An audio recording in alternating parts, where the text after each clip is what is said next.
ओम शांति। आज है 11 सितंबर 2025 की मुरली के मुख्य पॉइंट्स। बाबा ने कहा, मीठे बच्चों, तुम्हें खूब सर्विस करनी है, इसमें ज़रा भी ना नहीं करनी चाहिए, नहीं तो अपना पद आप भ्रष्ट कर देंगे। बाप के मददगार बने हो तो पूरी मदद देनी चाहिए। रूठ कर बाप की सर्विस में ज़रा भी धोखा नहीं देना, सबको पैगाम पहुंचाना है। इस छीछी दुनिया में अब बाकी थोड़े रोज है, फिर चलेंगे कृष्णपुरी में। मैं सबको ले जाऊंगा, छोड़ूंगा किसी को भी नहीं। पावन होकर जाने से उच्च पद पाएंगे, नहीं तो कम हो जाएगा पद। कोई से झगड़ा आदि हुआ, पास हुआ, फिर उनका चिंतन नहीं करना। भले कोई ने कम जास्ती बोला, तुम सब भूल जाओ, कल्प पहले भी ऐसा बोला था। कोई भी मिले तो पहले उनके वो बैच पर समझाना है। बैच तो बहुत अच्छी चीज़ है, हर एक को लगा कर रखना है, इसमें लज्जा नहीं आनी चाहिए। अब सुनते हैं महावाक्यों को विस्तार से। मीठे बच्चे, तुम सारी दुनिया के सच्चे सच्चे मित्र हो। तुम्हारी किसी से भी शत्रुता नहीं होनी चाहिए। प्रश्न, तुम रूहानी मिलिट्री हो। तुम्हें बाप का कौन सा डायरेक्शन मिला हुआ है जिसे अमल में लाना है? उत्तर, तुम्हें डायरेक्शन की बैच सदा लगा कर रखो। कोई भी पूछे यह क्या है, तुम कौन हो, तो बोलो, हम हैं सारी दुनिया से काम की अग्नि को बुझाने वाले फायर ब्रिगेड। इस समय सारी दुनिया में काम अग्नि लगी हुई है, हम सबको संदेश देते हैं, अब पवित्र बनो, दैवी गुण धारण करो, तो बेड़ा पार हो जाएगा। ओम शांति। मीठे मीठे रूहानी बच्चे सहज याद में बैठे हैं। कोई कोई को डिफ़िकल्ट लगता है, बहुत मूंझते हैं, हम टाइट अथवा स्ट्रिक्ट होके बैठे। बाप कहते हैं ऐसी कोई बात नहीं है, कैसी भी बैठो, आपको सिर्फ याद करना है, इसमें मुश्किलात की कोई बात नहीं। वह हठ योगी ऐसे टाइट होकर बैठते हैं, टांग टांग पर चढ़ाते हैं। यहाँ तो बाप कहते हैं आराम से बैठो, बाप को और 84 के चक्र को याद करो। यह है ही सहज याद, उठते बैठते बुद्धि में रहे। जैसे देखो, यह छोटा बच्चा बाप के बाजू में बैठा है, इनको बुद्धि में माँ बाप ही याद होंगे। तुम भी बच्चे हो ना, बाप को याद करना तो बहुत सहज है। हम बाबा के बच्चे हैं, बाबा से ही वर्षा लेना है। शरीर निर्वाह अर्थ गृहस्थ व्यवहार में भल रखो। सिर्फ औरों की याद बुद्धि से निकाल दो। कोई हनीमून को, कोई किसको, साधु आदि को याद करते थे, वह याद छोड़ देनी है। याद तो करते हैं ना, पूजा के लिए पुजारी को मंदिर में जाना पड़ता है, इसमें कहाँ जाने की भी दरकार नहीं है। कोई भी मिले बोलो, शिव बाबा का कहना है, मुझ एक बाप को याद करो। शिव बाबा तो एक है ही निराकार, जरूर वह साकार में ही आकर कहते हैं, मामेकम याद रखो, मामेकम याद करो। मैं एक सिर्फ आत्मा हूँ, मैं पतित पावन हूँ, यह तो राइट अक्षर है ना। बाबा कहते हैं मुझे याद करो, तुम सब पतित हो। यह पतित तमो प्रधान दुनिया है ना, इसलिए बाबा कहते हैं कोई भी देहधारी को याद ना करो। यह तो अच्छी बात है ना। कोई गुरु आदि की महिमा नहीं करते हैं, बाप सिर्फ कहते हैं मुझे याद करो तो तुम्हारे पाप कट जाएंगे। यह है योग बल अथवा योग अग्नि। बेहद का बाप तो सच कहते हैं ना, गीता का भगवान निराकार ही है, श्री कृष्ण की बात नहीं। भगवान कहते हैं सिर्फ मुझे याद करो और कोई उपाय नहीं। पावन होकर जाने से उच्च पद पाओगे, नहीं तो कम पद हो जाएगा। हम तुमको बाप का संदेश देते हैं, मैं संदेशी हूँ, इस समझाने में कोई तकलीफ नहीं है। माताएं अहिल्याएं उपजाएं भी उच्च पद पा सकते हैं। चाहे यहाँ रहने वाले हो, चाहे घर गृहस्थ में रहने वाले हो, ऐसे नहीं कि यहाँ रहने वाले जास्ती याद कर सकते हैं। बाबा कहते हैं बाहर में रहने वाले भी बहुत याद में रह सकते हैं, बहुत सर्विस कर सकते हैं। यहाँ भी बाप से रिफ्रेश होकर फिर जाते हैं तो अंदर में कितनी खुशी रहनी चाहिए। इस छीछी दुनिया में तो बाकी थोड़े रोज हैं, फिर चलेंगे श्री कृष्णपुरी में। श्री कृष्ण के मंदिर को भी सुखधाम कहते हैं। तो बच्चों को अपार खुशी होनी चाहिए, जबकि तुम बेहद के बाप के बने हो। तुमको ही स्वर्ग का मालिक बनाया था। तुम भी कहते हो बाबा 5000 वर्ष पहले भी हम आपसे मिले थे और फिर मिलेंगे। अब बाप को याद करने से माया पर जीत पानी है। अब इस सुखधाम में तो रहना नहीं है। तुम पढ़ते ही हो सुखधाम में जाने के लिए सबको हिसाब किताब चुकता होकर वापस जाना है। मैं आया ही हूँ नई दुनिया स्थापन करने। बाकी सब आत्माएं चली जाएंगी मुक्ति धाम। बाप कहते हैं मैं कालों का काल हूँ, सबको शरीर से छुड़ाएं और आत्माओं को ले जाऊंगा। सब भी कहते हैं हम जल्दी जाएं, यहाँ तो रहने का नहीं है, यह तो पुरानी दुनिया पुराना शरीर है। अब बाप कहते हैं मैं सबको ले जाऊंगा, छोड़ूंगा किसी को भी नहीं। तुम सबने बुलाया ही है, हे पतित पावन आओ। भल याद करते रहते हैं परंतु अर्थ कुछ भी नहीं समझते हैं। पतित पावन की कितनी धुन लगाते हैं, फिर कहते हैं रघुपति राघव राजा राम। अब शिव बाबा तो राजा बनते नहीं, राजाई करते नहीं, उनको राजा राम कहना रांग हो गया। माला सब सिमरते हैं तो राम राम कहते हैं, उसमें भगवान की याद आती है। भगवान तो है ही शिव, मनुष्यों के नाम बहुत रख दिए हैं। श्री कृष्ण को भी श्याम सुंदर, वैकुंठनाथ, मक्खन चोर आदि आदि बहुत नाम देते हैं। तुम अभी श्री कृष्ण को मक्खन चोर कहेंगे? बिल्कुल नहीं। तुम अभी समझते हो भगवान तो एक निराकार है, कोई भी देहधारी को भगवान कह नहीं सकते। ब्रह्मा विष्णु शंकर को भी नहीं कह सकते, तो फिर मनुष्य अपने को भगवान कैसे कह सकते हैं? वैजयंती माला सिर्फ 108 की गाई जाती है। शिव बाबा ने स्वर्ग स्थापन किया, उनके यह मालिक हैं। जरूर उससे पहले उन्होंने यह पुरुषार्थ किया होगा। उसको कहा जाता है कलयुग, अंत सतयुग आदि का संगम युग। यह है कल्प का संगम युग। मनुष्य ने फिर युगे युगे कह दिया है। अवतार नाम भी भूल फिर उनको ठिक्कर वित्तर में कड़ कड़ में कह दिया है। यह भी है ड्रामा। जो बात पास्ट हो जाती है उसको कहा जाता है ड्रामा। कोई से झगड़ा आदि हुआ, पास हुआ, उनका चिंतन नहीं करना है।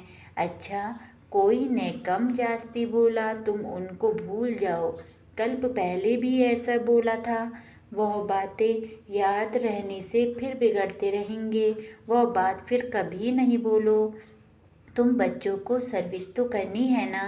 सर्विस में कोई विघ्न नहीं पड़ना चाहिए, सर्विस में कमजोरी नहीं दिखानी चाहिए। शिव बाबा की सर्विस है ना, उनमें कभी जरा भी ना नहीं करना चाहिए, नहीं तो अपना पद भ्रष्ट कर देंगे। बाप के मददगार बने हो तो पूरी मदद देनी है। बाप की सर्विस करने में जरा भी धोखा नहीं देना है, पैगाम सबको पहुंचाना ही है। बाप कहते रहते हैं म्यूजियम का नाम ऐसा रखो जो मनुष्य देख अंदर घुसे और आकर समझे, क्योंकि यह नई चीज़ है ना। मनुष्य नई चीज़ देख अंदर घुसते हैं, आजकल बाहर से आते हैं भारत का प्राचीन योग सीखने।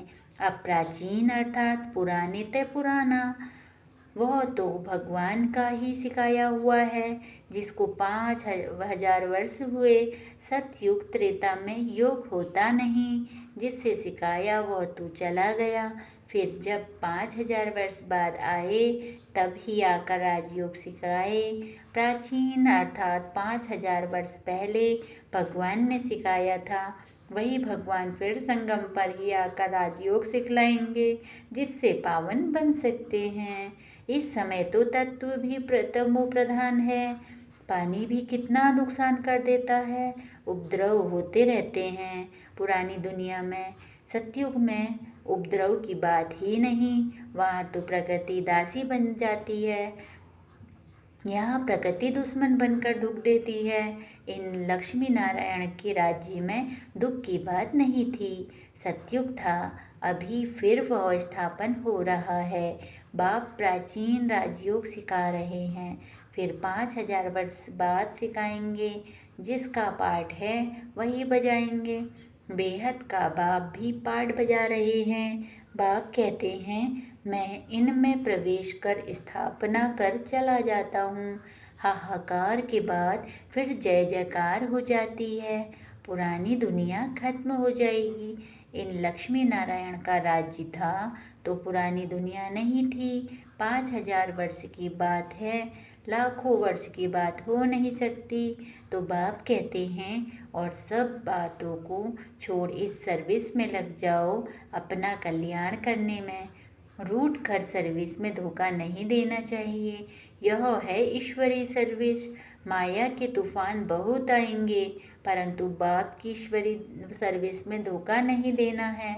बाप सर्विस अर्थ डायरेक्शन को देते रहते हैं। फिर संबंधी आदि जो भी आए, सबके सच्चे मित्र तो तुम हो। तुम ब्रह्मा कुमारियाँ तो सारी दुनिया के मित्र हो, क्योंकि तुम बाप के मददगार हो। मित्रों में कोई शत्रुता नहीं होनी चाहिए। कोई भी बात निकले बोलो, शिव बाबा को याद करो।